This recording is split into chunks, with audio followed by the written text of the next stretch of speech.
The subjunctive mood in Latin is used for actions that are either not true, unreal, of a general circumstance, hypothetical, possible but not quite real, or hoped for, but may or may not come true.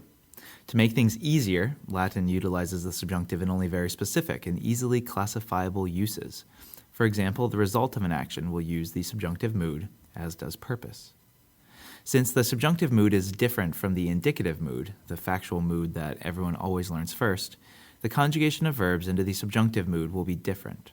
This video covers the conjugation of verbs in the passive voice of the pluperfect tense of the subjunctive. Let's first go to the principal parts of verbs. The third and the fourth principal parts are used for the perfect system tenses. These are the perfect, pluperfect, and future perfect tenses.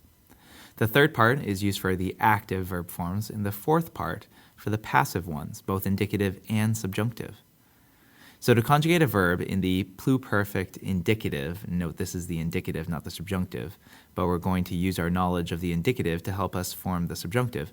To form the pluperfect passive indicative, we take the fourth principal part, make it into an adjective, that's what the usa means, and this adjective part is always going to agree with the subject. And then we add the imperfect tense of sum. So each passive participle in the pluperfect tense has a participle part, and also a verb part. That's the eram, eras, erat, etc.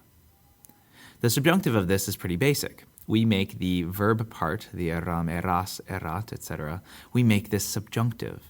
Remember, the imperfect subjunctive is essentially the verb's second principal part with the active est endings.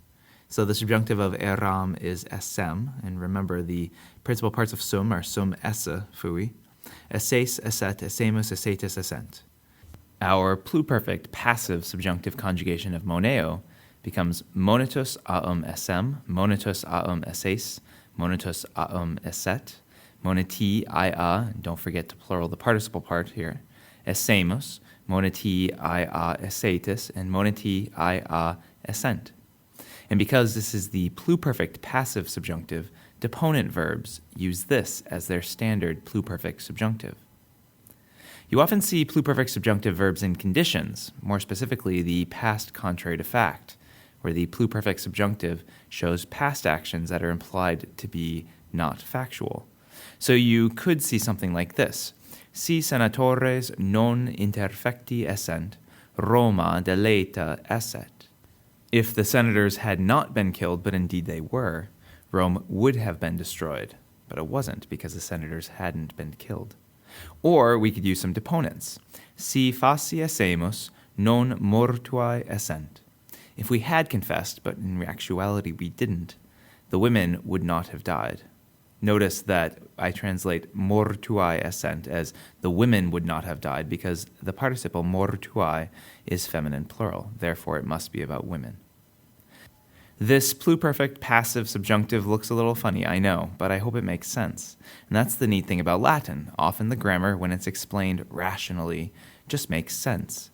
And that's the way I would do it if I were designing a language, to make something so complex like Latin as simple as possible.